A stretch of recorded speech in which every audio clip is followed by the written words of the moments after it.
இந்த சம்பவம் நடந்த உடனே அந்த பாதிக்கப்பட்ட நபருக்கு நம்ம தமிழ்நாடு போலீஸ் பொறுத்தவரைக்கும் இம்மீடியட் ட்ரீட்மெண்ட் ப்ரொவைட் பண்ணியிருக்காங்க. ஃபர்ஸ்ட் திருவள்ளூர் ஆஸ்பத்திரி ட்ரீட் பண்ணியிருக்காங்க. அங்கே மேல் சிகிச்சைக்காக திருவள்ளூர் கவர்மெண்ட் ஆஸ்பத்திரி ஹெட் குவார்ட்டர் ஹாஸ்பிட்டல் கூட்டிகிட்டு போயிருக்காங்க.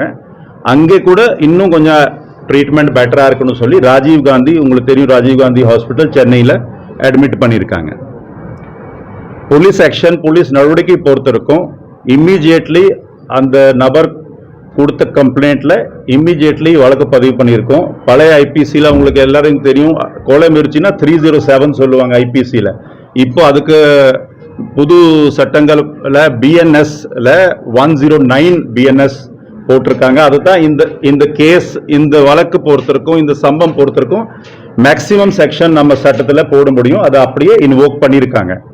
பண்ண உடனே அதான் இன்னொன்று, இந்த நபருக்கு நம்ம மொழி தமிழ் தெரியாதுல்ல, அதனால நம்ம ஸ்டேஷன்ல இருந்து ஒரு எக்ஸ் சர்வீஸ் மேனு அவருக்கு ஹெல்ப் பண்ணி அவருக்கு தெரிஞ்ச மொழியில கம்ப்ளைண்ட் வாங்கிட்டு நம்ம தமிழ்ல டிரான்ஸ்லேட் பண்ணிட்டு எஃப்ஐஆர் ரிஜிஸ்டர் பண்ணியிருக்காங்க. அதாவது என்னென்ன ஆக்ஷன் உடனடியாக எடுக்க வேண்டி இருக்குது, அந்த சம்பவம் நடந்த பிறகு அந்த பாதிக்கப்பட்ட நபருக்கு நியாயம் கிடைக்கணும், அவருக்கு ஒரு ஃபர்ஸ்ட் எய்டு கிடைக்கணும், ஒரு மெடிக்கல் ட்ரீட்மெண்ட் கிடைக்கணும், அதை எல்லா நடவடிக்கையும் எடுத்திருக்காங்க.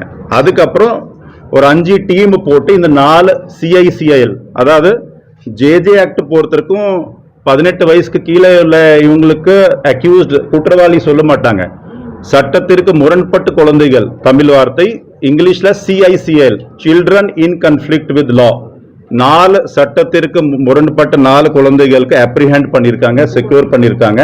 28ஆம் தேதியே அன்னைக்கே ஜுவினைல் ஜஸ்டிஸ் போர்டு முன்னாடி ஆஜர்படுத்திட்டு அப்புறம் ஜுவினைல் ஜஸ்டிஸ் போர்டு உத்தரவின்படி 3 பேருக்கு செங்கல்பேட்டில் பிளேஸ் ஆஃப் சேஃப்டி சொல்லுவாங்க, ஒரு ஹோம் மாதிரி பிளேஸ் ஆஃப் சேஃப்டியில் அனுப்பியிருக்காங்க. ஒருத்தருக்கு மட்டும் அவங்க பேரண்ட்ஸ் கிட்ட ஜேஜேபி உத்தரவின்படி ஒப்படைச்சிருக்காங்க. இதுதான் கேஸுடைய ஜிஸ்ட் ஆல்சோ. அண்ட் நம்ம போலீஸ் பொறுத்தவரைக்கும் எடுத்த நடவடிக்கை.